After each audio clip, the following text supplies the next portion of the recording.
शुरुआत प्रियंका आपसे कर रही हूं। ये बहुत खुशी की खबर तो नहीं है दरअसल कि अदालत ने चार्जेस फ्रेम करते वक्त तल्ख टिप्पणी की है, आरोप तय किए हैं धोखाधड़ी के, भ्रष्टाचार के, आपराधिक साजिश के। ये जो टाइमिंग है बड़ी इंटरेस्टिंग टाइमिंग है और हमको तो पता था क्योंकि 18 सितंबर को अमित शाह आए थे बिहार, बेगूसराय में बोले थे तेजस्वी यादव को हम इस लायक नहीं छोड़ेंगे कि चुनाव लड़ पाए। आपने ही कहा था ना 20-21 साल पुराना मामला है। सोचिए 13-14 साल के रहे होंगे तेजस्वी जी, उन पर आरोप लगा दिया गया। हमको इसमें भी कोई हैरानी नहीं होगी अगर उनकी बेटी और बेटी को भी आरोपित बना दिया जाए, कोई हैरानी नहीं। पर हाँ, भ्रष्टाचार जो शब्द है ना, इसका पूरा मॉडल ही चेंज कर दिया गया है बीजेपी के द्वारा। आपने शुरुआत में एक शब्द इस्तेमाल किया वॉशिंग मशीन बीजेपी की।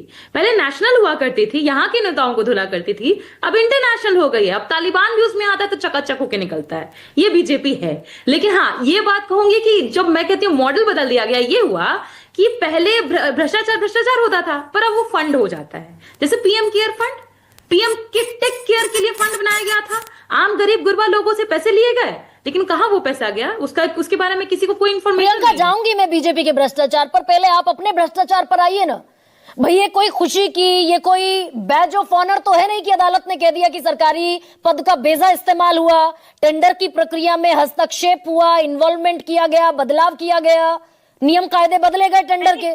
मैंने इसीलिए आपको एक बात बताई ना गरिमा जी, कितनी उम्र रही होगी तेजस्वी जी के, 13-14 साल। हाँ। उनको आरोपी बनाना ये अपने आप में दिखाता है कि कहीं ना कहीं कोई साख्त कमजोर हो रही है, सवाल खड़े हो रहे हैं। नहीं, कोर्ट ने बनाया ना प्रियंका, ये तो अदालत ने चार्जेस फ्रेम किए ना।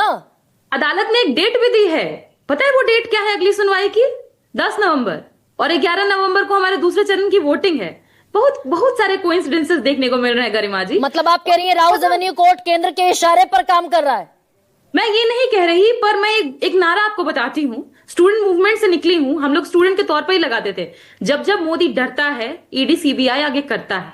तो हमारी लड़ाई तो सिर्फ मोदी जी से नहीं है, ईडी सीबीआई से नहीं है, चुनाव आयोग तक से हो गई। एसआईआर के मामले में तो हमने सबने मिलकर कवर किया इसको। तो हमारा तो लड़ाई बहुत लंबा चलेगा और ये लड़ाई लालू जी, तेजस्वी जी, उनके बच्चे सब लड़ेंगे और हम लड़ते रहेंगे। पर हाँ, जब क्योंकि ये मामला रेलवे से जुड़ा हुआ है गरिमा जी, एक सवाल उठाना चाहूंगी कि लालू जी तो वही रेल मंत्री है ना, जब घाटे में रेलवे था तब उसको 90,000 करोड़ का बेनिफिट दिए, रेल नीर चालू करवाए, गरीब रथ चालू करवाए। ताकि नहीं प्रियंका, आज दरअसल डिफेंस मुश्किल है क्या? दूसरी तरफ आज डिफेंस मुश्किल होगा क्या भाई? वही लालू प्रसाद यादव जिन्हें 90,000 करोड़ का फायदा कराने वाले